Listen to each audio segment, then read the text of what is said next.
पढ्नलाई सजिलो हुन्छ हैन। यहाँ थ्योरिटिकल फर्मुलाहरु पनि छन्। यो फर्मुला आज चाहिँ कति जना आउनुभयो? सुरु गरे पनि भयो कि के हो है? 13 जना छ के अरे अब आउँदै हुनु होला नि, आउँदै गर्नु होला नि सबै। आउँदै गर्नु होला है। सुरु गर्दै गर्दा भइहाल्यो।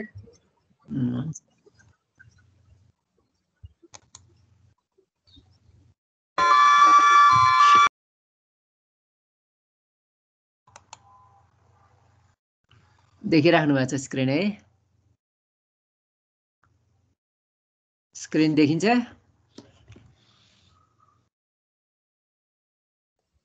देखेको छ सर।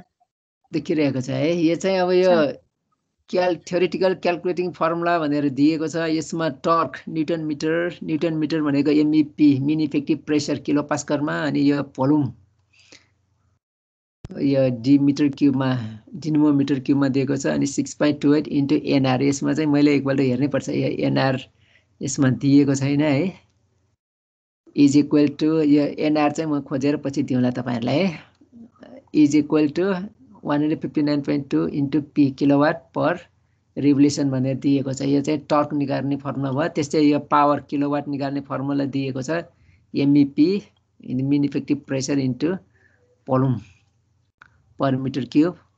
यो भोल्युम दिएको छ। त्यसपछि यो आरपीएम दिएको छ divided by 10⁻³ into NR into 60 दिएको छ। त्यस्तै M mixture mass of mixture त्यही pressure into volume divided by R into T दिएको छ। यहाँ आर भनेको कन्स्ट्यान्ट भयो, टी भनेको टेम्परेचरमा दिएको छ है।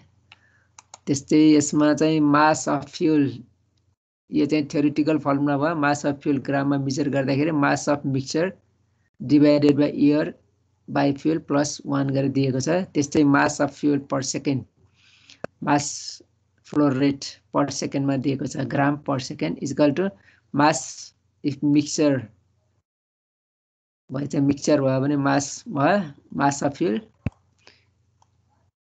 अनि मिक्सचर भयो भने मास अफ मिक्सचर भयो into RPM divided by air fuel plus 1 into R NR दिएको छ इन्टु 60 दिएको छ। त्यस्तै स्पेसिफिक फ्युल कन्जम्सन मेजर गर्नु पर्दाखेरि इज इक्वल टु 3600 अनि मास, त्यसपछि नम्बर अफ सिलिन्डर, त्यसपछि आरपीएम देखेर RPM divided by air fuel plus 1 NR into 60 into P दिएको छ। यो चाहिँ पछि यसमा चाहिँ एनआर के हो म पछि दिउँला, यसको चाहिँ पाइरहेको छैन यसको।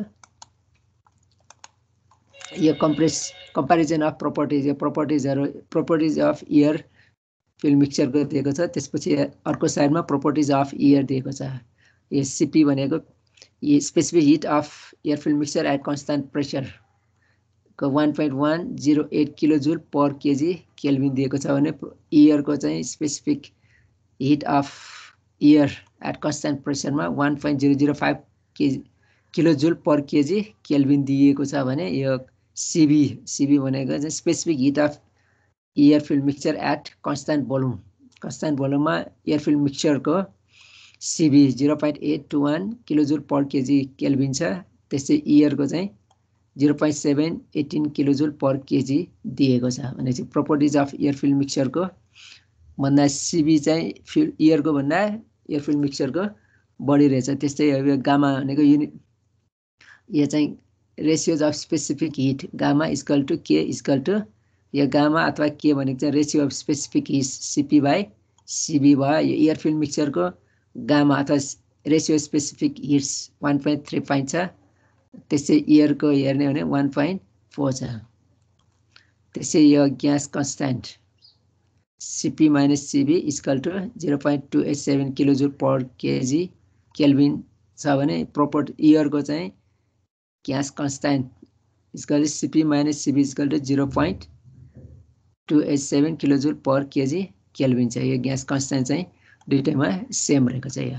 यो चाहिँ अब प्रोपर्टिज अफ एयर र एयर फ्युल मिक्सचर र प्रोपर्टिज अफ एयर दिएको भयो। त्यस्तै एउटा हामीले यहाँ कर्भ एउटा हेर्न सकिन्छ। यो चाहिँ theoretical characteristics curve for engine. अस्ति हिजो हामीले हेरेको चाहिँ त्यो थ्योरिटिकल होइन, यो चाहिँ थ्योरिटिकल क्यारेक्टरिस्टिक्स कर्भ भयो थ्योरिटिकल क्यारेक्टरिस्टिक्स कर्भ हेर्दाखेरि एकतिर इन्जिन स्पिड छ एउटा एक्सिसमा अर्को एक्सिसमा इन्जिन पावर किलोवाटमा दिएको छ अनि टर्क दिएको छ र स्पेसिफिक फ्युल कन्जम्पसन दिएको छ। यो अब थ्योरिटिकल क्यारेक्टरिस्टिक्स हेर्ने हो भने इन्जिन स्पिड बढ्दै गए पनि इन्जिनको स्पिड जति बढ्दै जान्छ त्यति नै जति बढ्दै गए पनि टर्क चाहिँ कन्स्ट्यान्ट हुनुपर्ने हो थ्योरी अनुसार चाहिँ। त्यस्तै इन्जिनको स्पिड बढे पनि specific fuel consumption nearly constant हुन्छ यो थ्योरीको रूपमा थ्योरिटिकली। तर इन्जिन स्पिड बढे अनुसार इन्डिकेटेड पावर चाहिँ यसरी लिनियरली बढ्दै गएको देखाएको छ। यो चाहिँ अब थ्योरिटिकल कर्भ हो। अस्ति हामीले प्र्याक्टिकली कर्भ हेर्दाखेरि योभन्दा फरक देखेको थियो। थ्योरिटिकल कर्भलाई हेर्ने हो भने इन्जिन स्पिड जति बढे पनि घटे पनि टर्क चाहिँ कन्स्ट्यान्ट हुने भयो। त्यस्तै स्पेसिफिक फ्युल कन्जम्पसन पनि कन्स्ट्यान्टै छ तर इन्जिन स्पिड बढ्दै गएपछि इन्डिकेटेड पावर चाहिँ बढ्दै गएको देखाएको छ। यो थ्योरिटिकल क्यारेक्टरिस्टिक्स कर्भ फर इन्जिनमा अथवा इन्जिनको थ्योरिटिकल क्यारेक्टरिस्टिक्स यसमा हेर्दाखेरि इन्डिकेटेड पावर चाहिँ इन्जिन गडबड भए अनुसार इन्डिकेटेड पावर गडबड हुने भयो तर टर्क र स्पेसिफिक फ्युल कन्जम्पसन कन्स्ट्यान्ट रहेको देखाएको छ। त्यस्तै यहाँ empirical formula to calculate power calculate गर्नको लागि अर्को एउटा इम्पेरिकल फर्मुला दिएको छ P equal to P maximum N by N P maximum plus B N by N P maximum square minus C N by N P maximum cube where ABC is 1 for 4 stroke petrol engine. ABC 4 stroke पेट्रोलको इन्जिनको लागि coefficient चाहिँ 1 नै हुन्छ भने 4 stroke diesel इन्जिनको लागि A, B र C फरक छ। A को लागि 0.53, B को लागि 1.56 भयो, C को लागि 1.09 फर 4 स्ट्रोक डिजेल इन्जिन। पेट्रोलको लागि ABC 1 हुने भयो भने डिजेलको लागि ABC फरक छ। यहाँ भने P भनेको म्याक्सिमम पावर भयो, N भनेको आरपिएममा छ अनि NP म्याक्सिमम भनेको म्याक्सिमम प्रेसर हुँदाखेरिको आरपिएम देखाएको भयो। अनि 4 स्ट्रोक इन्जिनको लागि P भनेको P maximum into N by NP maximum into 1 plus N by NP maximum minus N by NP maximum square दिएको छ। यहाँ N भनेको रोटेसनल स्पिड अथवा क्राङ्कशाफ्ट स्पिड इन आरपिएम भयो, NP म्याक्सिमम भनेको म्याक्सिमम आरपिएम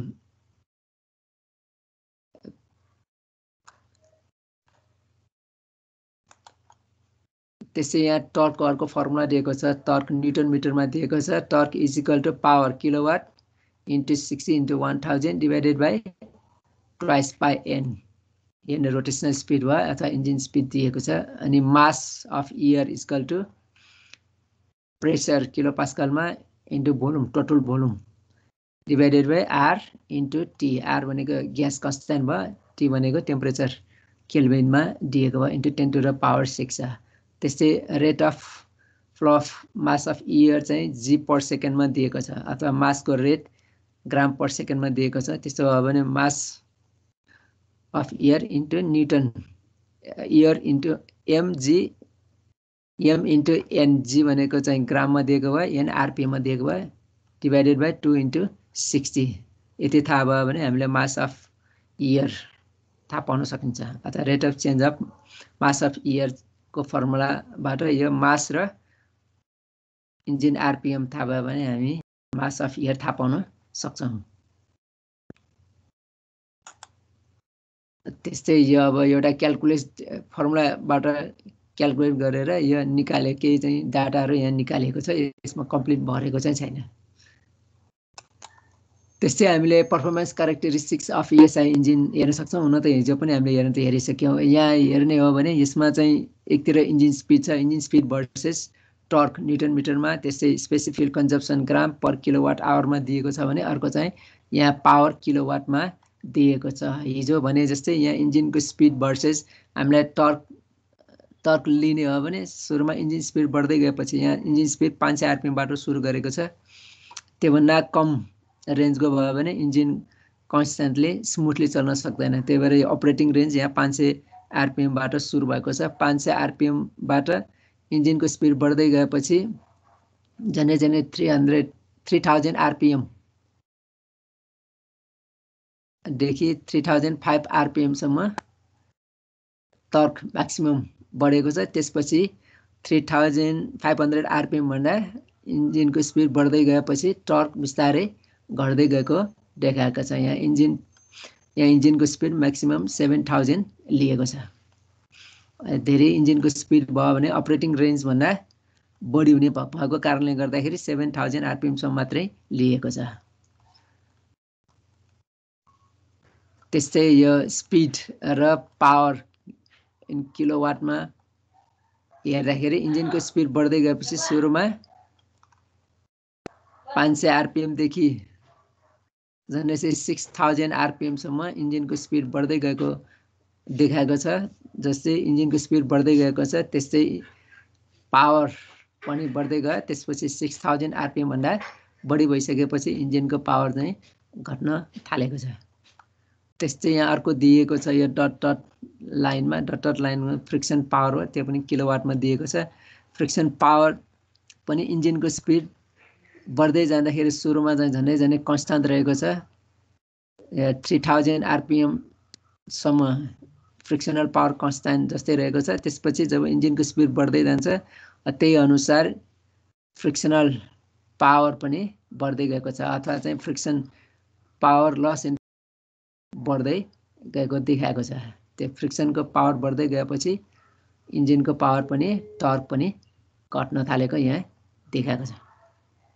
जसै जसै इन्जिनको फ्रिक्सन पावर बढ्दै गएको छ त्यस्तै इन्जिनको टर्क पनि घट्दै गएको यहाँ देखाएको छ। त्यस्तै अब स्पेसिफिक कन्जप्सन हेर्ने हो भने पनि इन्जिनको स्पिड बढ्दै गएपछि सुरुमा चाहिँ स्पेसिफिक कन्जप्सन घट्दै जान्छ, घट्दै गएर यहाँ झन्डै 3500 RPM पुगेपछि सबभन्दा मिनिमम हुन जान्छ। त्यसपछि इन्जिनको RPM बढ्दै गए अनुसार स्पेसिफिक कन्जप्सन पनि बढ्दै गएको देखाएको छ। यो चाहिँ पेट्रोल इन्जिनको लागि भयो।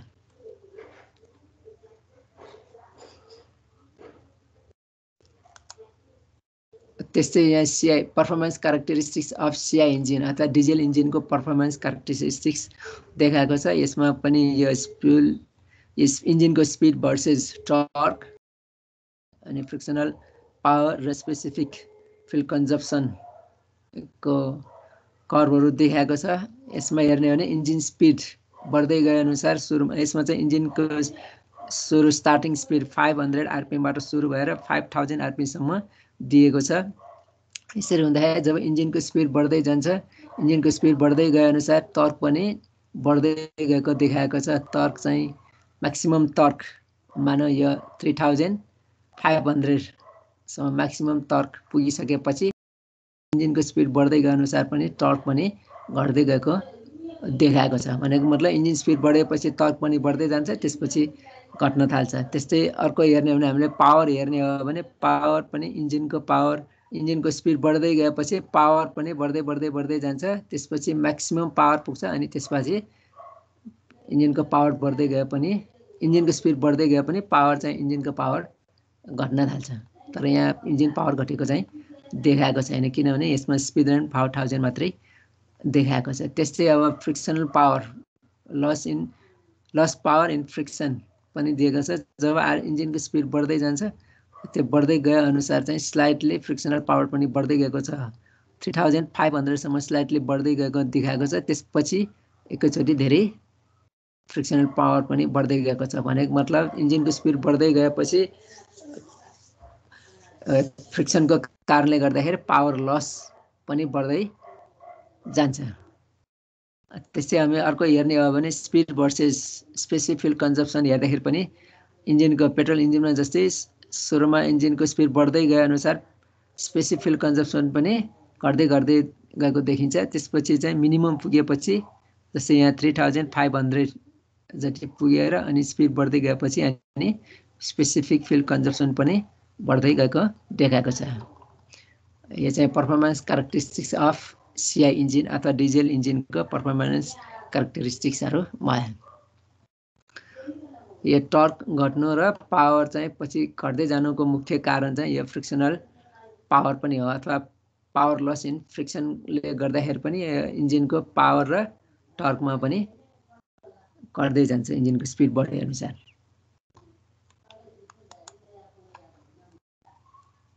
यहाँ अर्को कर्भ दिएको छ ब्रेक्स। हजुर स्पिड बढ्दै गएपछि टर्क पनि बढ्छ।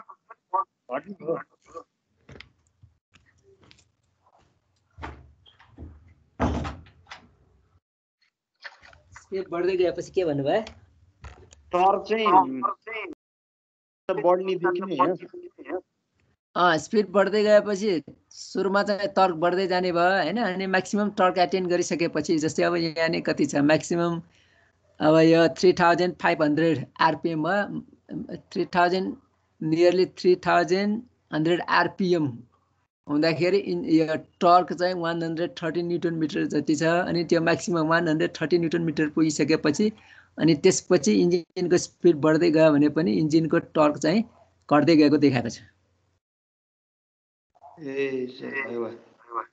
हैन। अब त्यो अब घट्नुको मुख्य कारण हुन सक्छ यहाँ चाहिँ यो फ्रिक्सनल लस, यहाँ 3000 आरपिएममा हामीले हेर्ने हो भने यो फ्रिक्सनल लस चाहिँ बढ्दै गएको छ, अथवा चाहिँ फ्रिक्सनमा जुन पावर छ त्यो चाहिँ बढ्दै गएको छ, अथवा फ्रिक्सनमा धेरै फ्रिक्सन भएर चाहिँ इन्जिनको पावर लस हुन्छ। त्यो इन्जिनको पावर लस भएपछि पनि यो इन्जिनको टर्क घट्दै जान्छ हैन, लस बढी भयो नि एउटा त्यो हुन सक्छ। अर्को चाहिँ अब इन्जिनको स्पिड बढ्दै गएपछि भोल्युमेट्रिक इफिसियन्सी पनि घट्दै जान्छ, त्यसले गरेर पनि यो टर्कहरू घट्ने अनि पावरहरू घट्ने पनि हुन्छ।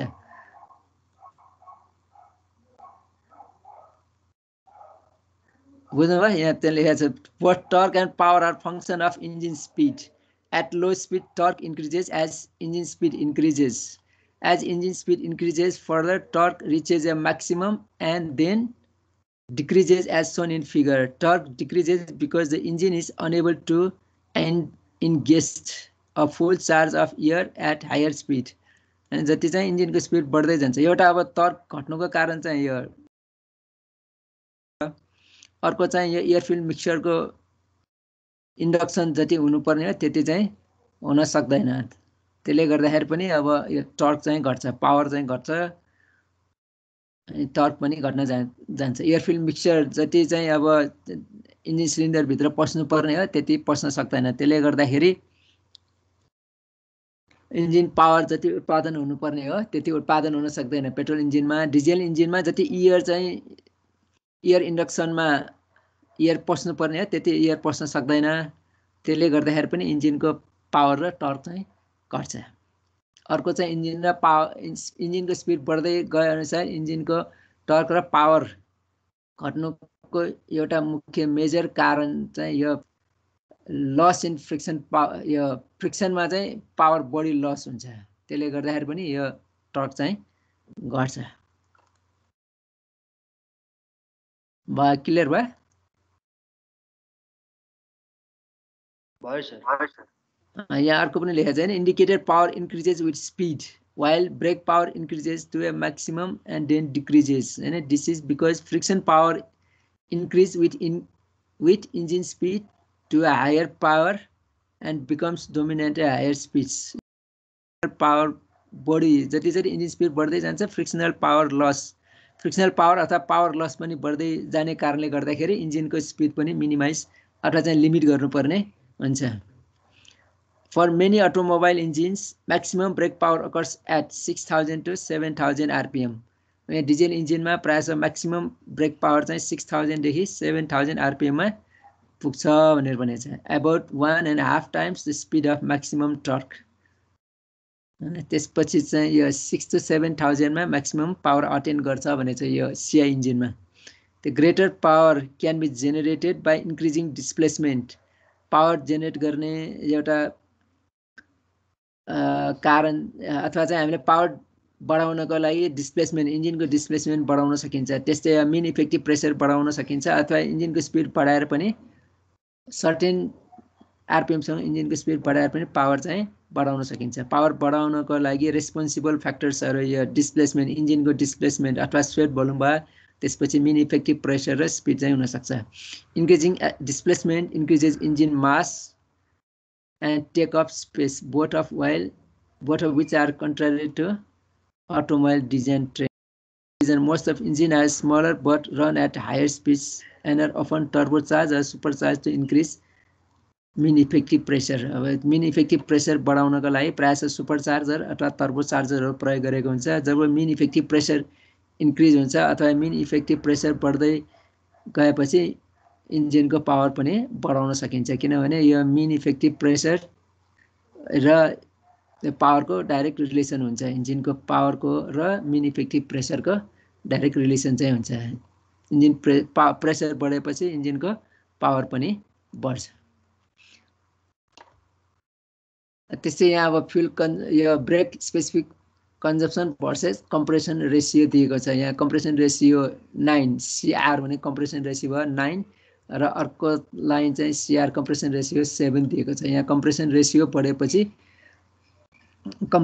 बढेपछि ब्रेक पावर पनि बढ्छ अथवा ब्रेक हर्स पावर पनि बढ्छ. त्यस्तै चाहिँ कम्प्रेसन रेसियो बढ्दै गएपछि यो स्पेसिफिक फ्युल कन्जम्सन पनि घट्छ भनेर दिएको छ. यो तलको चाहिँ कम्प्रेसन रेसियो यो अरेन्ज लाइन कम्प्रेसन रेसियो 7 हुँदाखेरि दिएको भयो. अर्को चाहिँ ब्लू लाइन चाहिँ कम्प्रेसन रेसियो 9 हुँदाखेरि दिएको भयो. कम्प्रेसन रेसियो बढेपछि इन्जिनको पावर पनि बढ्छ.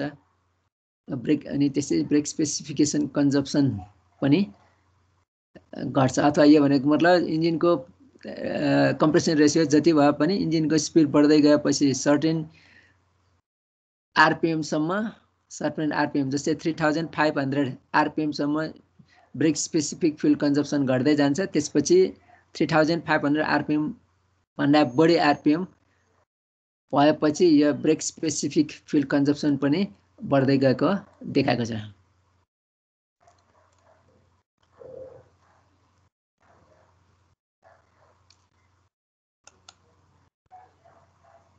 त्यसै यहाँ अर्को टपिकमा दिएको छ ICE engine testing and performance.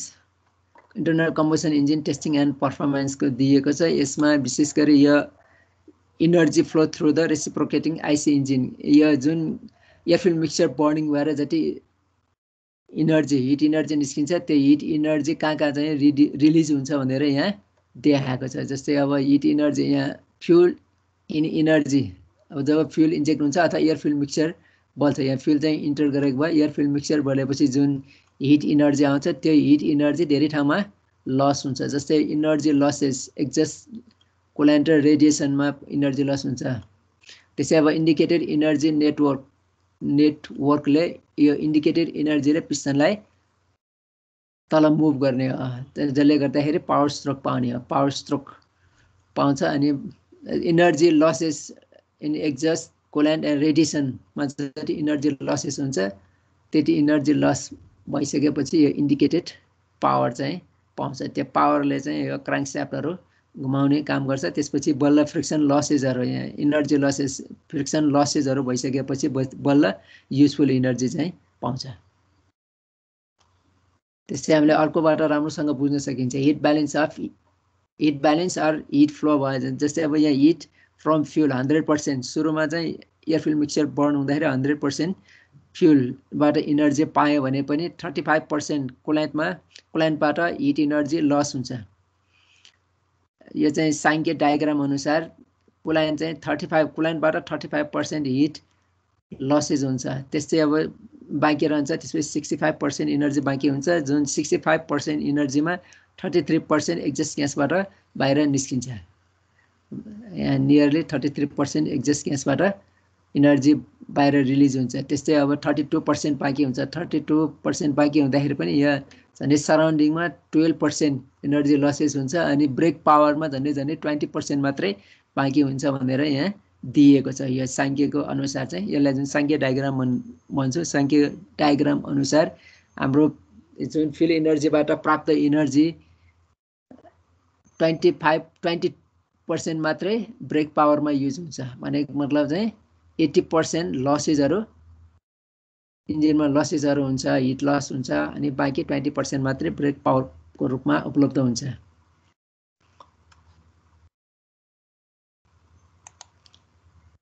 त्यो जस्तै यहाँ अर्को पनि दिएको, जस्तै एयर फ्युल मिक्सचर इन्जिनमा जान्छ अनि बर्न हुन्छ अनि लसेसहरू हुनेमा चाहिँ कुलिङ सिस्टममा लसेसहरू हुने भयो। यहाँ cooling water in cooling water out भएछ। कुलिङ वाटर इन र कुलिङ वाटर आउट हुँदाखेरि कुलिङ सिस्टमले अघि भनेपछि 33% अथवा 35% हिट लसेस यो कुलिङ सिस्टमले गर्ने भयो। त्यसै एक्जस्ट ग्यास या एयर फिल्ड मिक्सचर बर्न भइसकेपछि एक्जस्ट ग्यासेसहरू हुन्छ, त्यो एक्जस्ट ग्यासेसहरूबाट पनि हिट लस हुन्छ भनेर यहाँ देखाएको भयो। एक्जस्ट ग्यासेसको लागि देखाएको छ। अनि त्यसपछि लुब्रिकेटिङ ओइलको कारणले गर्दाखेरि पनि कुलिङको कार्य हुन्छ, त्यो कुलिङको कार्यमा पनि केही लसेसहरू हुन्छ। त्यस्तै अब क्राइङ केसहरू र वाल्ड रेडिएसनबाट पनि हिट लसेसहरू हुन्छ। त्यसले गर्दाखेरि अघि माथिको चित्रमा हेर्ने हो भने विभिन्न लसेसहरू पछि मात्रै बाँकी रहेको यो ब्रेक पावर पाउँछौँ, झनै 20% ब्रेक पावर पाउँछौँ भनेर यहाँ चित्रमा चाहिँ देखाएको छ। यो चाहिँ पावर भनेको के हो भने देखो हिजो हामीले हेरिसक्यौँ। Power is defined as the rate of doing work भनेर हामीले हेरिसक्यौँ हिजो हैन। त्यस्तै यहाँ अब ब्रेक पावर र इन्डिकेटेड पावरको फर्मुलाहरू दिएको छ। The power develop by an engine and measured as the output shaft is called the brake power and is given by brake पावरलाई चाहिँ यसरी brake power is equal to twice by NT by 60 भनेर दिएको छ। अनि अर्को brake power यदि किलोवाटमा नाप्ने हो भने twice by N into T 60 into 1000। N भनेको रोटेसनल स्पिडबाट अथवा इन्जिन स्पिडबाट, टी भनेको टर्क न्युटन मिटरमा दिइएको छ। जस्तै यहाँ टर्क न्युटन मिटरमा दिएको छ भने N rotational speed of engine आरपीमा दिएको छ भने किलोवाट निकाल्नको लागि अथवा ब्रेक पावर किलोवाटमा निकाल्नको लागि यो फर्मुला प्रयोग गर्न सकिन्छ। Twice by NT divided by 60,000 भयो। त्यस्तै total power develop by constitute of fuel in the combustion chamber is called indicated power। Air field मिक्सचरको बर्निङको कारणले गर्दा जुन पावर उत्पन्न हुन्छ त्यसलाई हामी आइपी अथवा इन्डिकेटेड पावर भन्छौँ। इन्डिकेटेड पावरलाई पनि यो फर्मुलाबाट हामी क्याल्कुलेट गर्न सक्छौँ। यो फर्मुला हिजो पनि गइसकेको छ।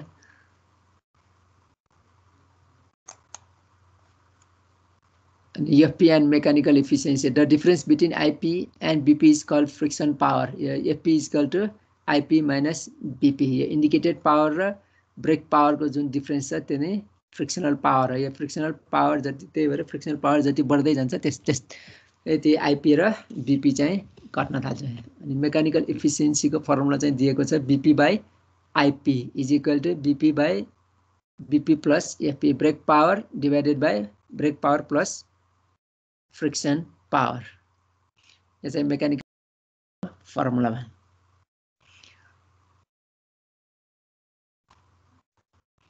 फ्रिक्सन लसेसको कारणले गर्दाखेरि 100% मेकानिकल इफिसियन्सी चाहिँ पाउन सक्दैन।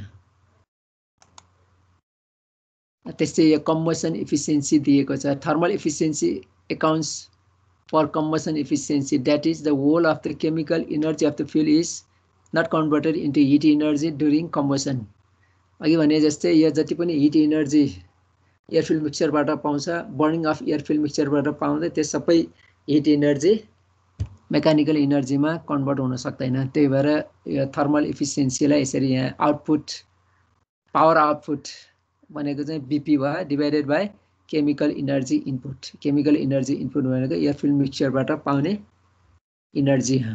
अनि यसमा चाहिँ brake thermal efficiency is equal to brake power divided by chemical energy is equal to brake power in kilowatt divided by chemical energy भनेको mass of fuel kg per second मा rate of mass of fuel चाहिँ kg per second मा दिएको छ। त्यसपछि चाहिँ hit value एचभी भनेको hit value अथवा क्यालोरिफिक भ्यालु भयो।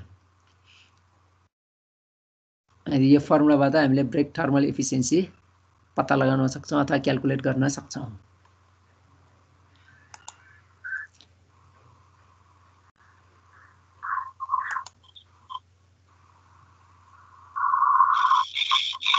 अर्को चाहिँ यो हिट ब्यालेन्स के दिएको भयो। Heat equivalent to effective work of the engine. Heat rejected to cooling medium it carried away from the engine with the exhaust gases and unaccounted losses radiation losses from the various parts of engine and heat loss due to incomplete combustion.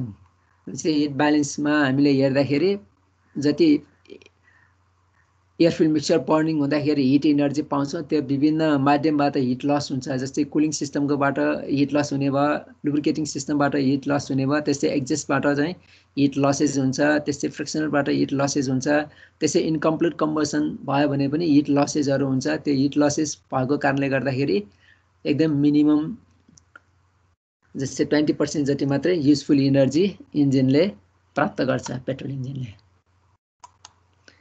The basic measurement अब यसमा basic measurements are my speed, fuel consumption, air consumption, smoky density, brake power, indicator power and friction power, heat going to cooling water, heat going to exhaust gas analysis हरु चाहिँ measurement चाहिँ गर्न सक्छौं। अब यहाँ एउटा दिएको छ heat balance versus speed for a petrol engine at full load मा अथवा full throttle हुँदाखेरि यो engine speed versus energy कसरी हुन्छ भनेर यहाँ देखाएको छ। अब यहाँ हामीले हेर्ने हो भने एउटा युजफुल वर्क दिएको छ अर्को कुलेन्ट एक्जस्ट र radiation and incomplete combustion. Hello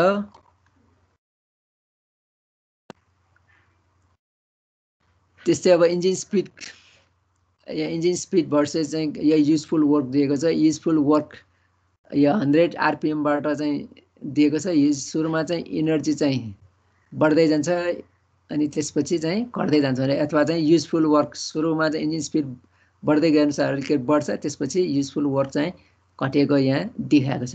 त्यस्तै अब यहाँ कुलेन्टको हेर्ने हो भने सुरुमा चाहिँ सुरुको 100 आरपीएम मा जस्तै यहाँ 30% जति एनर्जी कुलेन्टमा गएको देखिन्छ। त्यसपछि चाहिँ कुलेन्टमा अलि इन्जिनको स्पिड बढ्दै गएपछि कुलेन्टमा लस पनि अलि घट्दै गएको यहाँ देखाएको छ। त्यस्तै अब एक्जस्टमा हेर्ने हो भने पनि सुरुमा चाहिँ यो 1000 आरपीएम मा एक्जस्टमा एनर्जी लसेस कम देखिएको छ। त्यसपछि इन्जिन स्पिड बढ्दै गएपछि एक्जस्टमा एनर्जी लसेस झन् बढ्दै गएको देखेको छ।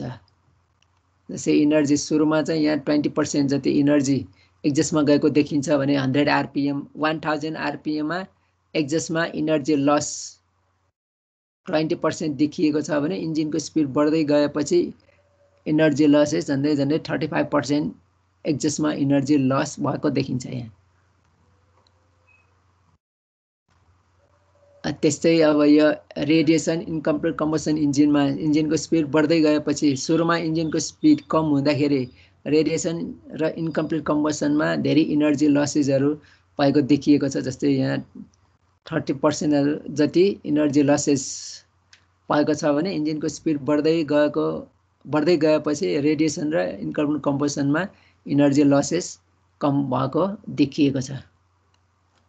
भनेपछि इन्जिन स्पिड यो फुल थ्रोटलमा बढ्दै गएपछि यो युजफुल वर्कमा कसरी फरक पर्छ, कुलेन्टबाट कति एनर्जी लस हुन्छ, एक्जस्टबाट कति एनर्जी लस हुन्छ र रेडिएसनबाट कति एनर्जी लस हुन्छ भनेर यसमा देखाएको छ।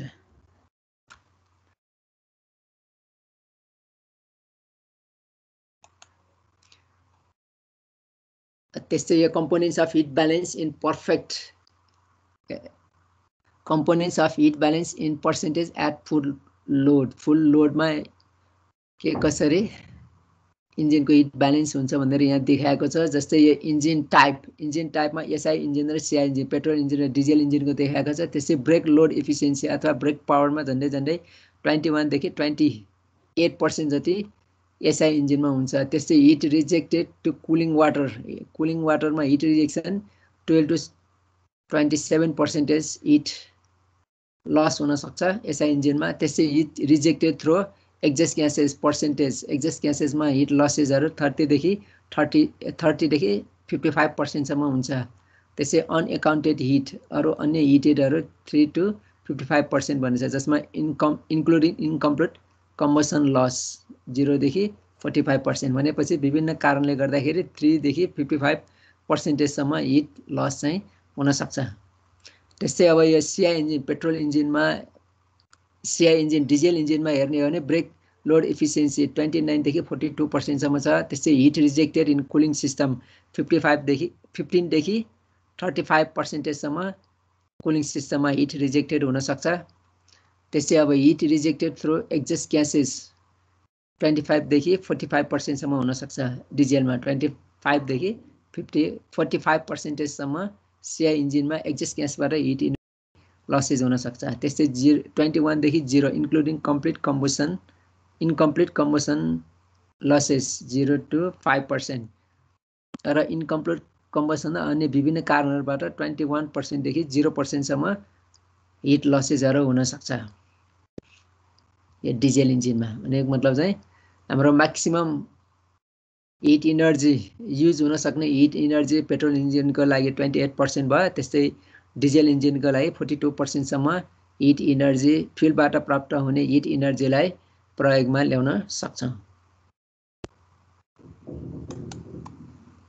यो पनि अब अनकन्ट्रोल अटो कम्बसनमा हिट लसेसहरू एक्जस्ट ग्यासमा कति, कुलिङ सिस्टममा कति, यो एक्सेसरिजहरूले कति लिन्छ भनेर यहाँ दिएको छ है। युजफुल वर्क दिएको छ, त्यसपछि वेस्टेड इनर्जी अथवा युजफुल वर्क युजफुल इनर्जी, अनि बाँकी चाहिँ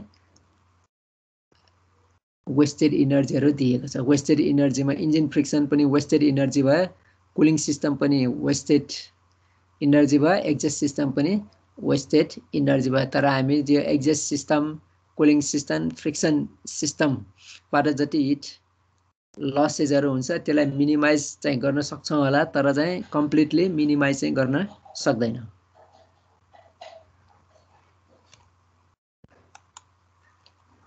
त्यस्तै यहाँ इफिसियन्सी एन्ड स्पेसिफिक कन्जप्सन दिएको छ भनेपछि इन्जिन स्पिड भर्सेस इफिसियन्सीहरू दिएको छ। यहाँ इफिसियन्सीलाई हेर्ने हो भने मेकानिकल इफिसियन्सी, इन्जिनको स्पिड बढ्दै गएपछि मेकानिकल इफिसियन्सी पनि यहाँ घट्दै गएको देखाएको छ।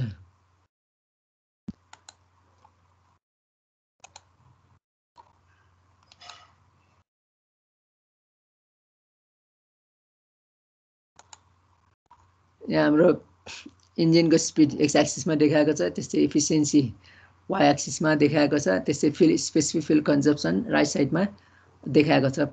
स्पेसिफिक फ्युल कन्जप्सन कति हुन्छ भनेर। अब यहाँ हेर्ने हो भने इन्जिन स्पिड आरपिएम जति जति इन्जिनको स्पिड बढ्दै गयो मेकानिकल इफिसियन्सी पनि घट्दै गएको देखाएको छ। यो फ्रिक्सनल पावर लस बढी हुने भएको कारणले गर्दाखेरि मेकानिकल इफिसियन्सी चाहिँ इन्जिनको स्पिड बढ्दै गएपछि मेकानिकल इफिसियन्सी पनि घट्दै गएको देखाएको छ। त्यस्तै fuel consumption, specific fuel consumption पनि अघि भने जस्तै सुरुमा चाहिँ इन्जिनको स्पिड बढ्दै गएपछि फ्युल कन्जप्सन चाहिँ घट्दै जान्छ, त्यसपछि मिनिमम पुगिसकेपछि फेरि इन्जिनको आरपिएम बढ्दै गए अनुसार इन्जिनको स्पिड बढ्दै गए अनुसार फ्युल कन्जप्सन पनि बढ्दै जान्छ। यहाँ नि हेर्ने हो भने 3500 आरपिएमसम्ममा मिनिमम फ्युल कन्जप्सन हुने भयो, स्पेसिफिक फ्युल कन्जप्सन मिनिमम हुन्छ, त्यसपछि त्यो आरपिएम भन्दा बढी भयो 3500 आरपिएम भन्दा इन्जिनको आरपिएम घटी भयो अथवा बढी भयो भने फ्युल कन्जप्सन चाहिँ बढ्छ। त्यस्तै थर्मल इन्डिकेटेड थर्मल इफिसियन्सी इन्जिनको स्पिड बढ्दै गएपछि बढ्दै गयो त्यसपछि घट्न थाल्छ। त्यस्तै चाहिँ ब्रेक थर्मल इफिसियन्सी पनि सुरुमा चाहिँ इन्जिनको स्पिड बढेपछि ब्रेक थर्मल इफिसियन्सी बढ्दै जान्छ अनि म्याक्सिमम पुगिसकेपछि अनि त्यसपछि ब्रेक थर्मल इफिसियन्सी पनि घट्न थाल्छ।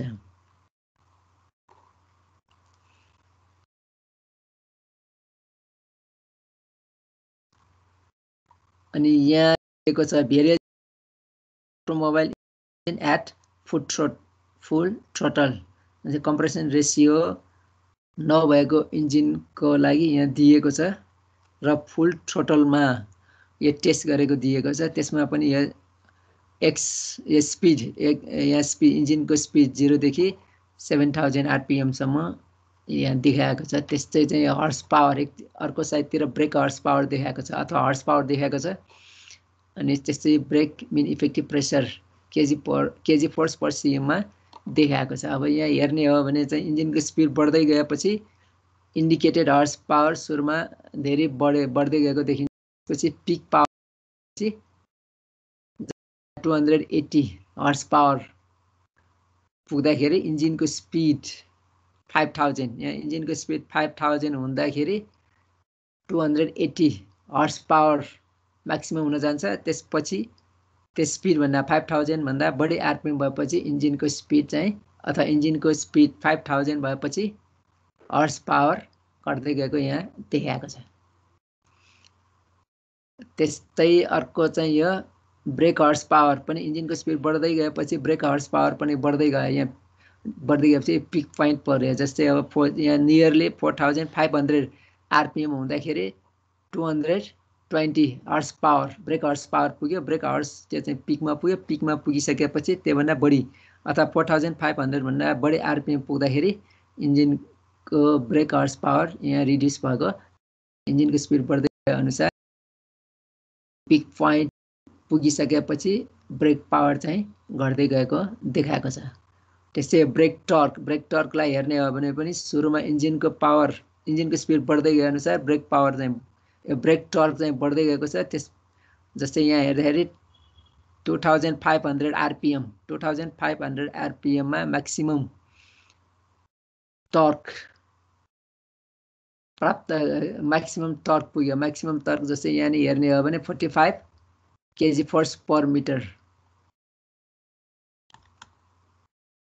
यहाँ नियरली 2500 आरपिएममा ब्रेक टर्क 45 kg/m पुग्छ। त्यसपछि अनि इन्जिनको स्पिड बढ्दै गए पनि टर्क चाहिँ घट्न थाल्छ। ब्रेक टर्क चाहिँ यसरी घटेको देखाएको छ। त्यस्तै यहाँ अर्को लाइन चाहिँ brake mean effective pressure. Brake mean effective pressure सुरुमा चाहिँ इन्जिनको स्पिड बढेपछि बढ्यो, त्यसपछि घटेर फेरि चाहिँ इन्जिनको स्पिड बढ्दै जाँदाखेरि ब्रेक मिन इफेक्टिभ प्रेसर पनि बढ्दै गयो। त्यसपछि maximum brake mean effective pressure पुगिसकेपछि इन्जिनको स्पिड बढे पनि फेरि घटेको यहाँ देखाएको छ।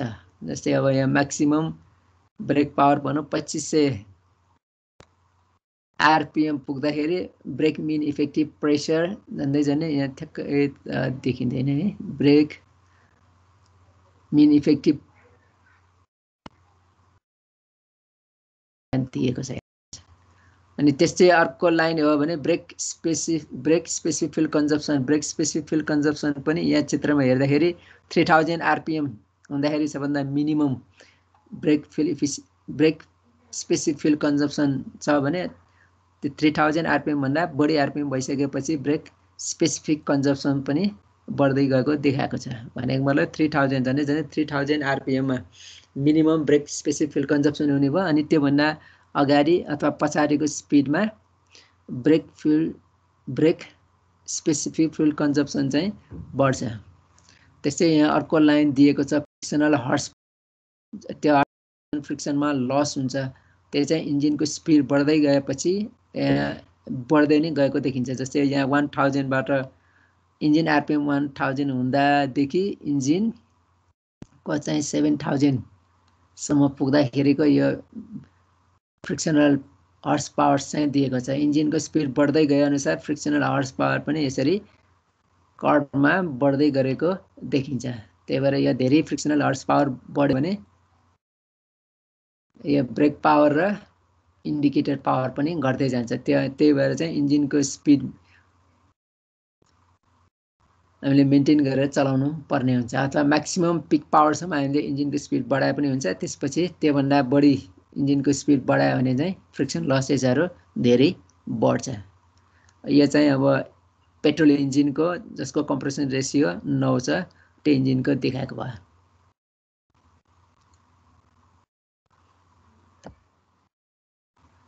Performance of SI engine at constant speed and variable load.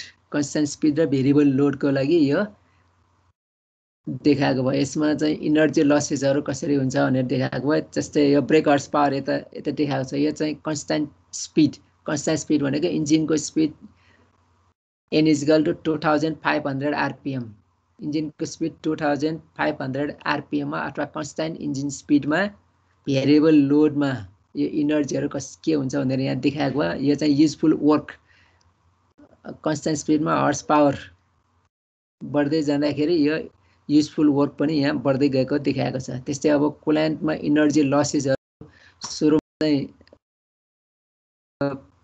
सुरुको ब्रेक हर्स पावरमा सुरुमा चाहिँ बढी कुलेन्ट लस बढी हुन्छ, त्यसपछि कुलेन्ट लसेसहरू कम भएको देखाएको छ। इन्जिनको लोड बढ्दै गए इन्जिनको लोड अथवा पावर बढ्दै गएपछि कुलेन्ट लसेस पनि घट्दै गएको यहाँ देखाएको छ। त्यस्तै अब एक्जस्टमा हेर्ने हो भने एक्जस्टमा लसेस चाहिँ झन्डै कन्स्ट्यान्ट रहेको देखिन्छ। अनि अलि हर्स पावर बढ्दै जाँदाखेरि एक्जस्ट ग्यासेसमा लसेस अलिक बढी गएको देखाएको छ यहाँ। जस्तै अब 20 हर्स पावर अथवा 23 हर्स पावरमा हेर्ने हो भने इन्जिनको एक्जस्ट लसेस चाहिँ बढी देखिन्छ। अनि त्यस्तै रेडिएसन लसेसहरुमा सुरुमा चाहिँ कम ब्रेक हर्स पावरमा कम लसेस छ अनिदाखेरि लसेसहरु पनि बढी भएको देखाएको छ।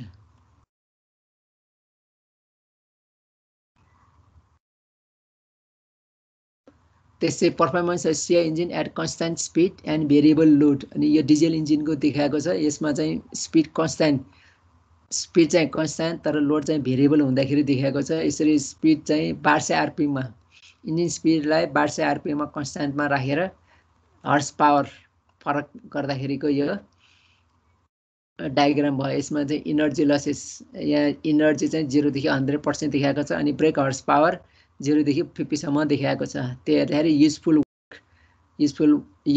वर्क चाहिँ सुरुमा चाहिँ अब यो 10 हर्स पावर हुँदाखेरि झनै 25% इनर्जी युजफुल भएको छ भने इन्जिनको ब्रेक हर्स पावर म्याक्सिमम चाहिँ यहाँ झनै 36 नियरली 36 जति 8 इनर्जी युजफुल भएको देखाएको छ। त्यसपछि ब्रेक पावर बढ्दै गए पनि युजफुल वर्क चाहिँ घटेको देखाएको छ। त्यस्तै अब कुलान्टमा इनर्जी लसेस कम ब्रेक हर्स पावरमा बढी इनर्जी लसेस कुलान्टमा भएको देखिन्छ भने अनि बढी हर्स पावरमा कुलान्टमा इनर्जी लसेस कम भएको देखाएको छ। त्यसै एक्जस्टमा हेर्दाखेरि झनै कन्स्ट्यान्ट इन्जिनमा इनर्जी लसेस भएको देखिन्छ। एक्जस्ट ग्यासको इनर्जी लसेस हेर्दाखेरि झनै कन्स्ट्यान्ट छ। तर पनि सुरुमा इनर्जी लसेस सुरुको ब्रेक हर्स पावरमा जस्तै अब यो 15 ब्रेक हर्स पावरमा एक्जस्टमा ग्यासमा बढी इनर्जी लस भएको देखिन्छ भने अनि बढी पावरमा जस्तै 35 हर्स पावरहरुमा कम अथवा चाहिँ यो 25 झनै यहाँनिर कम भएको इनर्जीमा एक्जस्ट लसेस कम भएको देखाएको छ। त्यस्तै अब रेडिएसनमा सुरुमा जस्तै अब नियरली यो 15 हर्स पावरमा रेडिएसनमा लसेस कम छ अनि त्यसपछि ब्रेक पावर्स बढ्दै गएपछि रेडिएसनमा लसेस इनर्जी लसेस चाहिँ बढी भएको देखाएको छ। यो चाहिँ heat balance versus load for a CI engine. Diesel इन्जिनको लागि हिट ब्यालेन्सेस भर्सेस लोड र हिट ब्यालेन्सेसको यो कर्व यहाँ त्यस्तै यो एउटा 6 सिलिन्डर इन्जिनको लागि देखाएको छ। यो चाहिँ performance curves of a 6 cylinder 4 stroke cycle automotive type CI engine at constant speed. Constant स्पिडमा जस्तै कन्स्टेन्ट स्पिड 1500 आरपीएम मा लोड पर्सेन्टेज अनुसार यो टर्क के हुन्छ, एक्जस्ट टेम्परेचर के हुन्छ अनि यो ब्रेक स्पेसिफिक कन्जम्पसन के हुन्छ अनि ब्रेक हर्स पावर र ब्रेक मिन इफेक्टिभ प्रेसरको डायग्रामहरु यहाँ देखाएको छ। यसमा हेर्ने हो भने लोड पर्सेन्टेज बढ्दै गए अनुसार टर्क पनि बढ्दै गएको देखाएको छ, लिनियरली बढ्दै गएको देखाएको छ। त्यस्तै यो ब्रेक स्पेसिफिक कन्जम्पसन पनि इन्जिनको लोड बढ्दै गएपछि चाहिँ यो ब्रेक बीएसएफसी घट्दै गएको देखाएको छ अनि झन्डै 95 या 90 पुगिसकेपछि मात्रै लोड 90 पुगिसकेपछि पर्सेन्टेज पुगिसकेपछि मात्रै फ्युल कन्जम्पसन यहाँ अलिकति बढेको देखाएको छ। त्यस्तै अब एक्जस्ट टेम्परेचर हेर्ने हो भने लोड इन्जिनको लोड बढ्दै गएपछि एक्जस्ट टेम्परेचर पनि बढ्दै गएको देखाएको छ। यहाँ एक्जस्ट टेम्परेचर इन्जिनको लोड बढ्दै गएपछि एक्जस्ट टेम्परेचर पनि बढ्दै गएको देखाएको छ। त्यस्तै अर्को लाइन हेर्ने ब्रेक हर्स पावर हेर्ने हो भने पनि यो इन्जिनको लोडको पर्सेन्टेज बढ्दै गएपछि अथवा इन्जिनको लोड बढ्दै गएपछि ब्रेक हर्स पावर पनि यसरी लिनियरली बढ्दै गएको देखाएको छ। त्यस्तै इन्जिनको लोड बढ्दै गएपछि ब्रेक मिन इफेक्टिभ प्रेसर पनि बढ्दै गएको देखाएको छ। यो हिसाबले हेर्ने हो भने जब इन्जिनको लोड बढ्दै जान्छ त्यो इन्जिनको लोड बढ्दै गएपछि टर्क बढ्छ, त्यसपछि एक्जस्ट टेम्परेचर पनि बढ्छ, ब्रेक हर्स पावर पनि बढ्दै जान्छ। त्यस्तै ब्रेक मिन इफेक्टिभ प्रेसर पनि बढ्दै गएको देखाएको छ भने यो brake specific fuel consumption इन्जिनको load बढ्दै गएपछि घट्दै जान्छ अनि झन्डै 90% लोड पुगेपछि त्यसपछि मात्रै स्पेसिफिक फ्युल कन्जप्सन बढ्दै गएको देखाएको छ। यो चाहिँ 6 सिलिन्डर इन्जिन 4 साइकल डिजेल इन्जिनको लागि देखाएको कर्भहरू हो। त्यस्तै यो performance curves of GM General मोटर्सको भयो 4 stroke cycle Toroflow diesel इन्जिनको एउटा एक्जाम्पल देखाएको भयो। यो टोरो फ्लो डिजेल इन्जिन जिएमको जनरल मोटर्सको 4 स्ट्रोक साइकल इन्जिनको टोरो फ्लो डिजेल इन्जिनको एउटा यो प्याटर्न देखाएको छ जसमा एक साइडतिर इन्जिन आरपिएम छ, अर्कोमा ब्रेक हर्स पावर र अर्कोमा चाहिँ यो ब्रेक स्पेसिफिक कन्जप्सन र ब्रेक हर्स पावर देखाएको छ। त्यस्तै यो टर्क देखाएको छ। अब यहाँ हेर्ने हो भने इन्जिनको सुरुमा चाहिँ टर्क बढ्दै गएको देखाएको छ। जस्तै अब यसमा हेर्ने हो भने झन्डै 2000 आरपिएम पुग्दाखेरि टर्क चाहिँ 150 यहाँ टर्क चाहिँ झन्डै 43 केजी मिटर पुगेको छ। त्यसपछि चाहिँ इन्जिनको स्पिड बढ्दैपछि अनि चाहिँ यो टर्क चाहिँ घट्न थाल्छ। त्यस्तै अब इन्जिनको आरपिएम बढ्दै गएपछि जस्तै यहाँ 800 बाट इन्जिनको आरपिएम सुरु भएको छ अनि यहाँ 3200 आरपिएम सम्म दिएको छ। त्यसरी हेर्ने हो भने ब्रेक हर्स पावर चाहिँ इन्जिनको स्पिड बढ्दै गएपछि ब्रेक हर्स पावर पनि बढ्दै गएको देखाएको छ। यहाँ म्याक्सिमम 3200 आरपिएम सम्म देखाएको छ। त्यस्तै अब ब्रेक स्पेसिफिक कन्जप्सन इन्जिनको स्पिड बढ्दै गए अनुसार ब्रेक फ्युल स्पेसिफिक कन्जप्सन घट्दै जान्छ, त्यसपछि फेरि बढ्न थाल्छ। जस्तै यहाँ अब हेर्ने हो भने brake specific consumption minimum 150 gram brake horse power per hour छ। त्यसपछि इन्जिनको स्पिड बढ्दै गएपछि ब्रेक फ्युल कन्जप्सन पनि बढ्दै गएर 170 ग्राम पर ब्रेक हर्स पावर आवर चाहिँ हुन जान्छ। एउटा चाहिँ जिएम मोटरको 4 स्ट्रोक साइकल इन्जिनको डिजेल इन्जिनको उदाहरण दिएको भयो। त्यस्तै यो भोल्युमेट्रिक इफिसियन्सी भनेको के हो भनेर यहाँ दिएको छ। हुन जो पनि ratio between the amount of air fuel mixture that actually enters the cylinder and the amount that could enter under ideal condition. Eta V is equal to mass of air induced divided by mass of free air occupying volume equal to sweat volume of engine. भनेको मतलब eta V is equal to volumetric efficiency is equal to mass of air induced in the cylinder divided by sweat volume यहाँ दिएको छ। त्यस्तै यो भोल्युमेट्रिक इफिसियन्सीको फर्मुलाहरू भयो।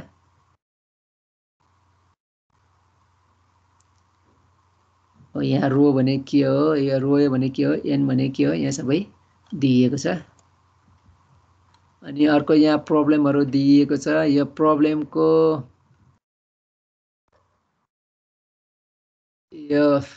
प्रब्लमको उदाहरणहरू दिएको छ, एक्जाम्पलहरू दिएको छ। त्यो राम्रोसँग हेर्नु होला है। यो प्रब्लमहरू यस्तै खालको प्रब्लमहरू आउन सक्छ। यसमा चाहिँ पावर थर्मल इफिसियन्सी कति हो, हिट लिबरेटेड फ्युलले चाहिँ कति हिट लिबरेटेड गर्यो त्यो चाहिँ दिएको छ। यहाँ प्रब्लम हो, सल्भ चाहिँ गर्नुपर्छ। यो प्रब्लम सल्भ चाहिँ तपाईहरुले राम्रोसँग हेर्नु होला। अर्को एक्जाम्पल पनि दिएको छ जसमा ब्रेक पावर निकाल्ने अनि फ्रिक्सन पावर निकाल्ने र लसेसहरु कति पर्सेन्ट छ त्यो निकालेको देखाएको छ यसमा चाहिँ।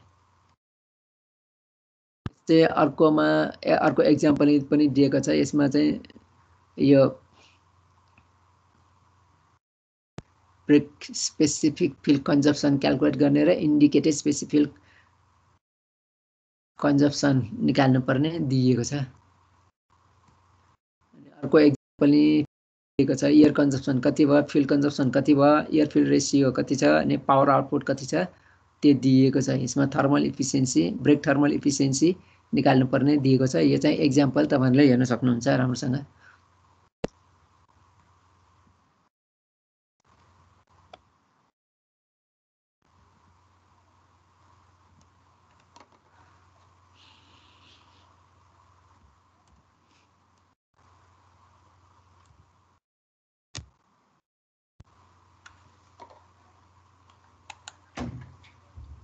सिमरानी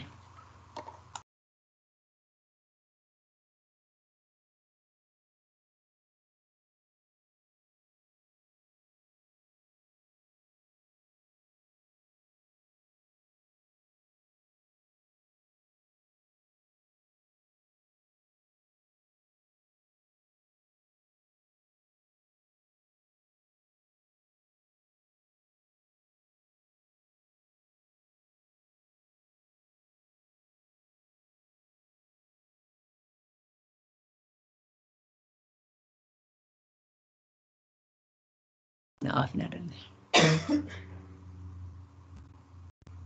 सन्तोष जी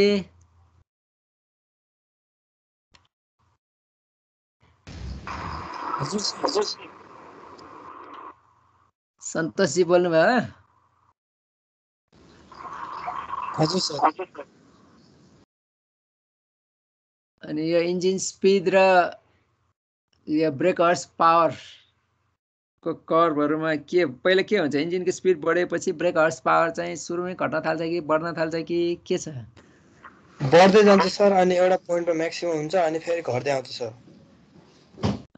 अनि टर्कको अवस्थामा के हुन्छ इन्जिन स्पिड बढ्दै गएपछि टर्क के हुन्छ टर्कको अवस्था टर्क पनि त्यही हो सर त्यही हो भनेको मतलब पहिला बढ्दै जान्छ अनि एउटा पोइन्टमा गइसकेपछि अनि एउटा आरपीएम पुगेपछि फेरि अनि घट्दै जान्छ सर फेरि घट्दै जान्छ हैन अनि यो स्पेसिफिक फ्युल कन्जम्पसन र इन्जिनको स्पिड रिलेसन के छ स्पेसिफिक फ्युल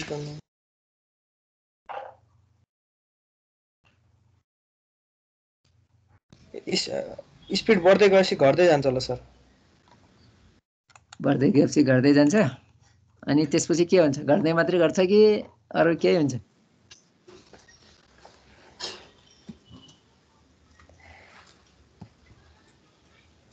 देखाउँछ है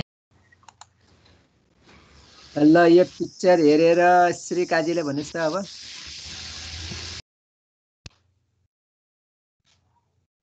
श्री काजीजी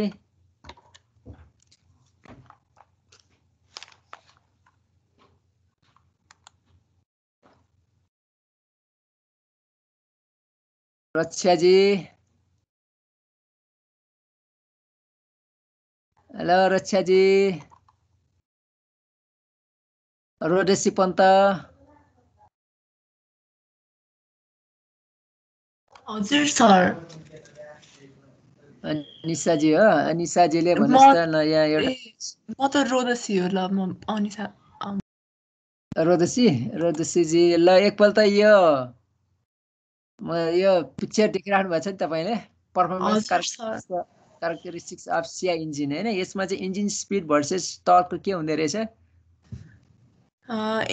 के भन्छ अब त्यही स्पिड बढ्दै गएपछि एउटा पोइन्टसम्म बढ्छ अनि एउटा म्याक्सिमम पोइन्ट रिच बिस्तारै बढ्दै जान्छ अनि त्यसपछि म्याक्सिमम पोइन्ट रिच गरेपछि चाहिँ फेरि तल घट्दै जान्छ हैन अनि त्यसपछि अनि यो अनि पावर के हुन्छ यसमा स्पिड भर्सेस पावरमा चाहिँ सर के भन्छ अरे अब सुरुमा एउटा लिनियर रिलेसनसिप हुन्छ अनि त्यसपछि अब एउटा पोइन्ट रिच गरिसकेपछि चाहिँ ग्रेजुअली कर्भमा इन्क्रिज हुँदै जान्छ म्याक्सिमम पोइन्ट पुगेपछि फेरि सुरुमा चाहिँ इन्जिनको स्पिड बढ्दै गए अनुसार चाहिँ पावर पनि बढ्दै जान्छ हैन अनि म्याक्सिमम हजुर पुगिसकेपछि फेरि पावर चाहिँ डिक्लाइन हुन थाल्छ डिक्लाइन हजुर सर अनि त्यसपछि यो डट लाइन देखाएको छ नि हैन फ्रिक्सनल पावर लस हजुर सर लाइन देखाएको छ यसमा चाहिँ के हुन्छ इन्जिन स्पिड बढ्दै गएपछि फ्रिक्सनल पावर चाहिँ के लस पनि बढ्दै जान्छ सर फ्रिक्सनल एउटा स्पिडसम्म चाहिँ नर्मल मतलब अलमोस्ट सिमिलर भइरहन्छ अनि सर्टेन स्पिड रिच भएपछि चाहिँ अलिकति पहिलाभन्दा बढी रूपमा बढ्दै जान्छ हामी यहाँ पिक्चरमा हामीले हेर्ने हो भने चाहिँ अब इन्जिनको स्पिड बढ्दै गए अनुसार चाहिँ यो फ्रिक्सनल पावर पनि बढ्दै गएको छ अनि धेरै नै बढ्न थाल्यो जस्तै अब यहाँ 3500 मा हेर्ने हो भने बढेको जस्तो देखियो हैन त्यसपछि चाहिँ बढेको देखाएको छ जस्तै यहाँ अब 20 यो चाहिँ झन्डै झन्डै त्यहाँ अब 20 बाट एक माथि 10 जाँदाखेरि चाहिँ अब 55 जति भएको छ यो त हेर्नु पर्यो 55 होइन 52 जति हजुर सर बाट हेर्नु भने हामीले अर्को साइड राइट साइडबाट हेर्नु पर्यो हैन जस्तै अब यो ए 10 सरी त्यता मैले मिस्टेक 25 जति सर जस्तै यहाँ अब 10 बाट 10 पावर किलोवाटबाट यहाँ झन्डै झन्डै अब 5000 25 हजुर 30 झन्डै झन्डै 26 26 27 जति सर 26-7 जति चाहिँ बढ्दै जान्छ भनेपछि अब यहाँ इन्जिनको स्पिड गएपछि पावर लसेस के हुँदै रहेछ त बढ्दै जाँदै रहेछ हो बढ्दै जान्छ हजुर सर अनि त्यसपछि यो स्पेसिफिक फ्युल कन्जम्पसन यो ग्राम पर किलोवाट आवरमा के हुँदो रहेछ त कति आरपिएम सम्म चाहिँ मिनिमममा गयो त्यसपछि बढ्न थाल्यो सर 3000 तिरसम्म चाहिँ मिनिमममा गएर त्यसपछि चाहिँ बढ्न थालेको छ त्यसपछि चाहिँ बढ्न थालेको छ भनेपछि के हुँदो रहेछ त यो झन्डै झन्डै 3000 आरपिएम सम्म मिनिमम हुँदो रहेछ इन्जिन स्पिड बढ्दै गएपछि चाहिँ सुरुमा चाहिँ बढ्दै जान्छ सुरुमा अनि 3500 तिर पुगेपछि चाहिँ एउटा मिनिमम एसएफसी मेन्टेन गरेर त्यसपछि फेरि बढ्न थाल्छ हैन हजुर सर ल धन्यवाद त्यस्तै अब अर्को चाहिँ हुनुहुन्छ अनिशा जी हुनुहुन्छ अनिशा थापा सरोज कुमार शाह हजुर सर सरोजी बोल्नुभयो हजुर ल त्यसमा यो पिक्चर देखिरहनु भएको छ नि हैन हजुर देखिरहेको छु heat balance or heat flow त्यो हिट ब्यालेन्स अथवा हिट फ्लो यो चित्र अनुसार तपाईँ के बुझ्नुहुन्छ यो चित्रमा लास्टमा मेकानिकली एफिसिएन्सी पाउने भनेको 20% मात्रै हो सुरुदेखि म्याक्सिमम लस हुन्छ सुरुमा कुल्यान्टमा 35% लस हुन्छ हजुर अनि त्यसपछि एक्जस्टमा 33% हजुर अनि त्यसपछि 32% बाट अझ 12% सराउन्डिङतिर लस हुन्छ अनि त्यसपछि 20% मात्रै के भन्छ युजफुल इनर्जी आउँछ हाम्रो भनेपछि एयर फ्युल मिक्सचरबाट 100% इनर्जी पाए पनि अब यो कुल्यान्ट लस एक्जस्ट लस र सराउन्डिङ लसेसमा गएर झन्डै झन्डै 80% जति लसेसहरू हिट लसेसहरू हुन्छ अनि बाँकी के हुन्छ 20% युजफुल इनर्जी ब्रेकिङ पावर जान्छ भनेपछि फ्लाइव्हिलमा 20% पावर जति मात्रै आउने भयो हैन अनि त्यो 20% पावरबाट चाहिँ भेहिकल अगाडि बढ्ने हो हैन हजुर त्यस्तै अर्को को हुनुहुन्छ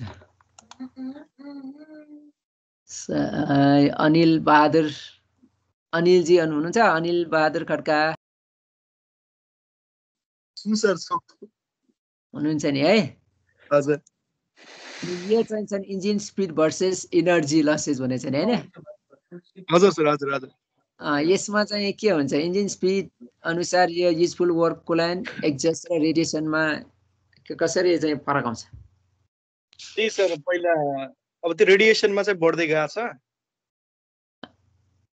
अनि यो रेडिएसनमा के हुन्छ यो 100 रेडिएसनको यो 1000 आरपिएम मा यो 1000 आरपिएम मा रेडिएसनमा इनर्जी लस कति भएको देखाएको छ इनर्जी यो 60 भन्नाले 70% तिर छ सर 70% भन्दा पनि अब यो रेडिएसन भनेको लाइन त अब एकैछिन है यो चाहिँ स्लाइड सो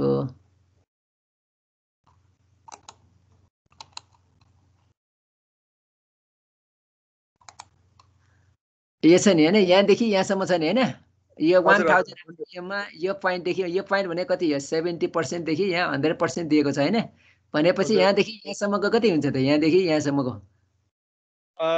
30 जति हुने भयो त्यो भन्नु 30 जति भन्नु पर्यो 70 देखि भनेर भन्दा पनि यसको चाहिँ यो पार्ट हेर्नु पर्यो हामीले हैन जस्तै यो 70 देखि 100 सम्म भनेको 30% हो कि हैन कहीं बोल्नु भएन पगर को बोल्दै हुनुहुन्थ्यो सर म मेरो यो कले त थाहै भएन ग्रुपबाट आएन हेलो आयो सर बल्ल अहिले फेरि जोइन गरेँ यस सर उताबाट त 30 एप्रोक्सिमेटली 30 नै हुन्छ एप्रोक्सिमेटली सर त्यसो 100 हेलो यो चाहिँ हामीले हेर्ने 70 देखि 100 सम्म छ 70 देखि 100 भनेको कति नियरली 30% भयो हैन नियरली 70 भनौँ न 30% हजुर 1000 आरपीएम मा इन्जिन स्पिड 1000 आरपीएम मा यो झन्डै 30% रेडिएसन कम्प्लिट कम्बसनमा जाने भयो हैन इनर्जी लस हुने भयो अब यहाँ हेर्दाखेरि 5000 मा हेरौँ हैन 5000 लस हुने सर 5000 मा रेडिएसन लस कति होला यस्तो 5000 एरियातिर 5000 मा रेडिएसन लस भनेपछि सर त्यही 20 एप्रोक्सिमेटली 15 देखि 20 को बिचमा हुने भयो सर यो 20 त यहाँ यो लाइनमा 20 पर्ने भयो हैन भनेपछि 15 र 20 सर 18 तिर यो लाइनमा हेर्दाखेरि 5000 मा हैन यो 5000 13 14 भनौँ न हैन यहाँ पर्ने भयो यहाँनिर पर्दाखेरि अब 13 14 देखि 13 14 सम्म भयो पर्सेन्टेज हैन भनेपछि चाहिँ इन्जिनको कम स्पिडमा हुँदाखेरि रेडिएसन लस बढी देखायो हाई स्पिड हुँदै जाँदाखेरि रेडिएसनमा लस कम भयो हो हजुर हैन यहाँ 5000 आरपीएम मा हेर्दाखेरि यहाँदेखि यो पोइन्टसम्म मात्रै हो नि यो पोइन्ट भनेको कति भयो त यो पोइन्ट भनेको 80 भन्दा माथि छ 80 83 84 भनेपछि 84 देखि 100 सम्म कति भयो 15 16 17% मात्रै हैन भनेको मतलब स्पिड गएपछि रेडिएसन लसेसहरु घट्दै जाने भयो हो हजुर ल हिटको फर्ममा त होला नि सर हिटको र लाइटको फर्ममा यो रेडिएसनमा यति भयो अनि यहाँ अब एक्जस्टमा भनौँ न हैन एक्जस्टको पोइन्ट एक्जस्ट भनेको यो बिचको लाइन यहाँदेखि यो दुईटा लाइन भयो हैन एरो यहाँ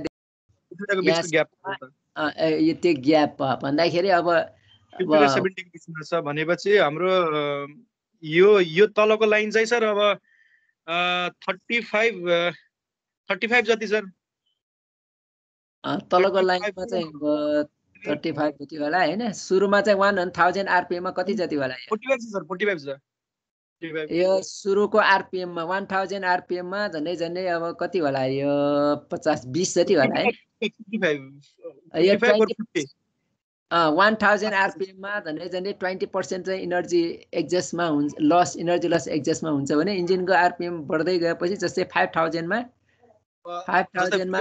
5000 मा हाम्रो लसेस भनेपछि 55 भन्दा बढी छ सर यहाँदेखि यहाँसम्मको लिनु पर्यो त्यो कन्फ्युजन नहुनु यो लाइनदेखि यो पोइन्टसम्म यो पोइन्टदेखि यो पोइन्टसम्म भन्दा यो तलको पोइन्ट कतिमा छ झन्डै अब 40 हुन्छ सर ल 40 भन्दा बढी भयो 55 माइनस 15 गरे चाहिँ 40 नै यहाँदेखि यहाँसम्म जानु पर्यो यो माथिको लाइन भनेको हाम्रो कति रेडिएसनको लस हो तलको चाहिँ यसको एक्जस्टको लसेस ओके सर हुन्छ सर ल 85 यो त 85 माइनस 45 भनौँ न हैन नियरली हजुर यहाँ माथि गयो भने यो 85 पोइन्ट भनौँ यो तलको लाइन चाहिँ हाम्रो 45 भनौँ हैन किन 50 त छैन नि 50 त यहाँ पुगेपछि हुन्छ हैन यो लाइनमा झन्डै आधीमा चाहिँ 50 जति हुन्छ भनेपछि 45 भनौँ न 45 र 85 भने चाहिँ 30% जति एक्जस्ट ग्यासमा लसेसहरु हुन्छ हैन यो पोइन्टदेखि एक्जस्ट लसेसहरु यो पोइन्टदेखि यो पोइन्टसम्म लिनुपर्छ है यो कर्भ छ नि यो कर्भ र यो कर्भको बिचको त्यस्तै अब कुल्यान्टको हेर्यो भने यो पोइन्टदेखि यो पोइन्टसम्मको लिनु पर्यो हैन यो दुईटा कर्भको बिचमा यो कर्भ र यो कर्भको बिचमा लिनुपर्छ अब युजफुल वर्क हो भने अनि यो तलबाट यो सबभन्दा तलको कर्भ चाहिँ लिनुपर्छ हैन हजुर भनेपछि अब यहाँ युजफुल वर्क कति आरपीएम मा सबभन्दा म्याक्सिमम देखिन्छ त यो युजफुल वर्क कुनै आरपीएम देखिन्छ युजफुल वर्क चाहिँ सर मलाई लाग्छ यो 3000 2000 2500 देखि 3000 को बिचमा म्याक्सिमम छ सर त्यहाँनिर झन्डै यहाँनिर देखिन्छ है त्यतिमा चाहिँ म्याक्सिमम युजफुल वर्क छ अब यतातिर हेर्दाखेरि कति होला यो 30 जति अलि छैन जस्तो छ है ठ्याक्कै बिचमा छैन नि 30 त पुग्दैन क्या त्यसको आधा 20 र 40 को आधी गर्ने त हो नि त्यो पुग्दैन होला सर 30 त पुग्दैन 30 अलि पुग्दैन 28 म्याक्सिमम 25 जति पुग्छ 25 भन्दा अलि बढी जस्तो छ हैन हुन्छ भनेको मतलब चाहिँ अब यो पेट्रोल इन्जिन यो चाहिँ पेट्रोल इन्जिनको हिट ब्यालेन्स भयो heat balance versus speed for a petrol engine at full load भनेपछि अब रेडिएसन हामी युजफुल वर्क हुने भयो अघि भनेपछि 25 देखि 28% युजफुल वर्क त्यसपछि कुलान्टमा चाहिँ इनर्जी लस हुन्छ त्यसै एक्जिस्टमा लस हुन्छ रेडिएसनमा लस हुन्छ त्यो लसेस केमा भर पर्दै त इन्जिन स्पिड अनुसार गडबड चाहिँ हुन्छ भनेर बुझ्नु पर्यो हो यो जुन युजफुल वर्क छ नि सर यो हजुर अनि त्यो भित्रको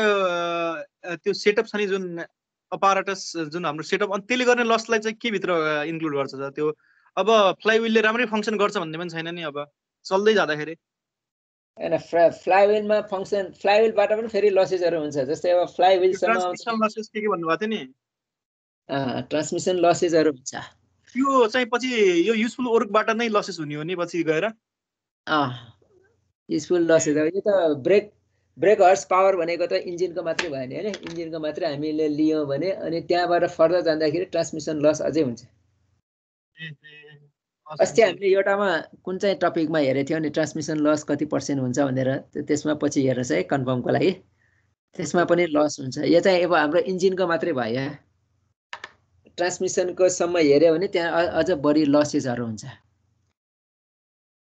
यो इन्जिनको मात्रै हुने भयो अनि ट्रान्समिसन यो चाहिँ अब ब्रेक हर्स पावर भन्छ हामीले चाहिँ यदि इन्जिनको फ्लाइव्हिलसम्म मात्रै लियौँ भने यति मात्रै हुने भयो त्यसपछि फ्लाइव्हिलबाट पछि त अब तपाईँको अब क्लचमा लस हुने भयो गियरबक्समा लस हुन्छ अनि त्यसपछि तपाईँ प्रोपेलर स्याफ्टहरूमा लस हुन्छ अनि प्रोपेलर स्याफ्टमा पनि त युनिभर्सल जोइन्टहरू हुन्छ त्यहाँ लसेसहरू हुन्छ त्यसपछि फाइनल ड्राइभमा हुन्छ त्यसपछि डिफ्रेन्सियल हुन्छ धेरै लसेसहरू पछि अनि बल्ल जुन विलसम्म पावर आउँछ त्यही चाहिँ साँच्चैको युजफुल पावर चाहिँ त्यही हुने भयो तर त्यो जुन लसेसहरू हुन्छ त्यो चाहिँ कम्प्लिटली एभोइड चाहिँ गर्न सक्दैन त्यो चाहिँ लसेस त लसेसै हुन्छ त्यही भएर यो जस्तो सर यो लसेस भएर चाहिँ यो युजफुल वर्कको जुन कर्भ छ नि त्यसमा के फरक परेको छ र यदि लस नभएको खण्ड र लस भएको खण्डमा चाहिँ के कुराको चेन्जेसहरू हुन्थ्यो र यो कर्भमा सर के लस यदि यो लसहरू कुनै कुरा अब जस्तै लस भएन मानम भनेपछि अनि यो युजफुल वर्कको जुन कर्भ छ नि एनर्जी पर्सेन्टेज भर्सेस आरपिएम को बीचमा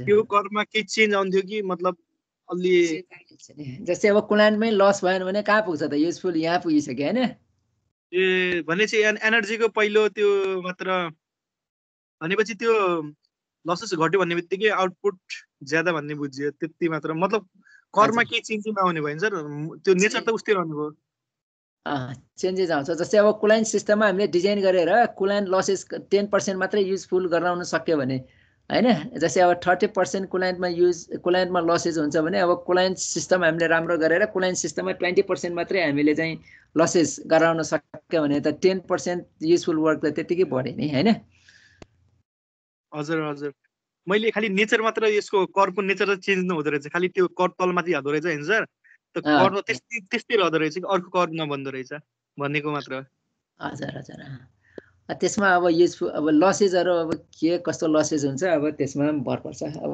फ्रिक्सन लसेसहरू अब लुब्रिकेटिङ सिस्टममै तपाईँ फ्रिक्सन लसेसहरू अब लुब्रिकेन्टमै राम्रो नराम्रो पर्यो भने फ्रिक्सन लसेसमा फरक पर्ला हैन लुब्रिकेन्ट नहाल्ने बित्तिकै तपाईँको फ्रिक्सन लसेस हाई हुने भयो लुब्रिकेन्ट राम्रो हाल्ने बित्तिकै फ्रिक्सन लसेसहरू लो हुने भयो हैन हजुर जति अब सिस्टम राम्रो जस्तै अब एक्जस्टमा हामीले कन्ट्रोल गर्न सक्यो एक्जस्टमा चाहिँ इनर्जी कन्ट्रोल गर्न सक्यो मिनिमम एक्जस्ट गराउन सक्यो भने त युजफुल वर्क त बढ्यो हजुर सर हजुर त्यो कर्भ माथि त्यो 40 र 60 को बीचमा चाहिँ युजफुल कर्भ जाने भयो कुलान्ट यदि लस नेग्लेक्ट गर्ने हो भने त्यो सकेसम्म अब त्यही इन्जिनको डिजाइन गर्दाखेरि सकेसम्म लसेसहरू कम गराउन सक्यो भने युजफुल वर्कहरू बढ्ने भयो हजुर तर 100% त त्यो गर्नै सक्दैन अहिलेसम्म खासै गर्न सकेको छैन अब डिजेल इन्जिनमै हेर्ने हो भने अघिको हामीले पिक्चर हेर्दाखेरि म्याक्सिमम चाहिँ 40% सम्म त छ नि हैन एनर्जी युज चाहिँ कति थियो अघि 40 म्याक्सिमम 40% सम्म थियो क्या 40 हो कि 40 यस्तो थियो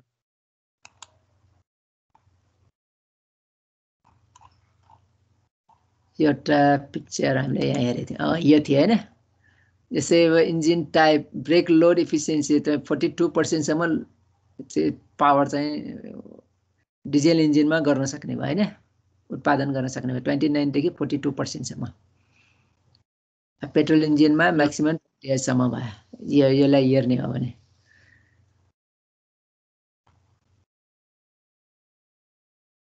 ल ठिक छ, अब यो तपाईहरुलाई यो प्रब्लमहरु हेर्नु होला है।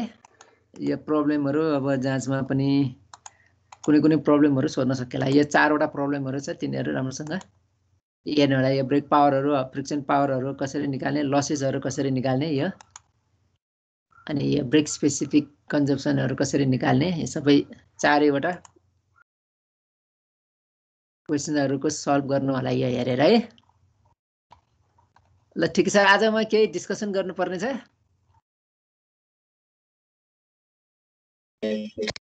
छैन सर। छैन, सोध्नुपर्ने छलफल गर्नुपर्ने छैन नि है? छैन सर। सर हाम्रो अब कोर्स सकिन कति टाइम लाग्ला?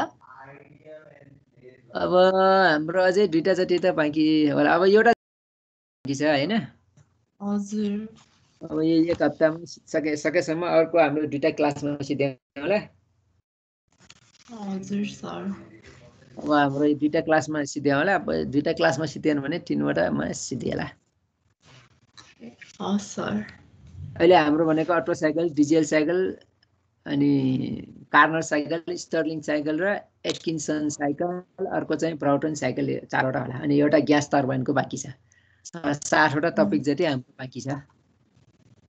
हजुर सर, सन्डे फ्री हुनुहुन्छ भने हाम्रो सुबोध सरको क्लास सकिसके कोर्स त्यो टाइममा गरेर अलि अगाडि सकाउन नि सकिन्छ, सन्डे बिहानतिर।